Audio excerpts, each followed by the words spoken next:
আসসালামু আলাইকুম ফ্রেন্ডস, এডুজেট শিক্ষায় আপনাদেরকে স্বাগতম। আপনারা সবাই কেমন আছেন? আশা করি সবাই ভালো আছেন। বরাবরের মতো আপনাদের সাথে আছি আমি সাইফুল ইসলাম। চলে এসেছি নতুন একটি ভিডিও নিয়ে।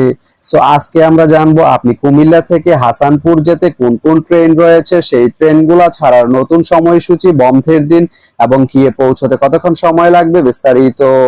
আমি যদি আপনাদেরকে ট্রেনের সময়সূচিগুলো বলে দেই, আপনি কুমিল্লা থেকে হাসানপুর যেতে প্রথমেই যে ট্রেনটি রয়েছে সেটি হচ্ছে চট্টগ্রাম মেল। চট্টগ্রাম মেল ট্রেনটি কুমিল্লা থেকে ছাড়বে রাত 3:48 এবং এটি হাসানপুর গিয়ে পৌঁছবে ভোর 4:35। এই ট্রেনটির কোনো অফ ডে নেই। এরপরে রয়েছে কর্ণফুলী। কর্ণফুলী ট্রেনটি কুমিল্লা থেকে ছাড়বে দুপুর 2:28 এবং এটি হাসানপুর গিয়ে পৌঁছবে দুপুর 3:19। এই ট্রেনটির কোনো অফ ডে নেই। তারপরে রয়েছে ময়মনসিংহ মেল। ময়মনসিংহ মেল ট্রেনটি কুমিল্লা থেকে ছাড়বে দুপুর 3:59 এবং এটি হাসানপুর গিয়ে পৌঁছবে বিকেল 5:18। এই ট্রেনটির কোনো অফ ডে নেই। এরপরে রয়েছে চট্টলা। চট্টলা ট্রেনটি কুমিল্লা থেকে ছাড়বে বিকেল 5:42 এবং এটি হাসানপুর গিয়ে পৌঁছবে সন্ধ্যা 6:30। শুক্রবারের দিন এই ট্রেনটি বন্ধ থাকে।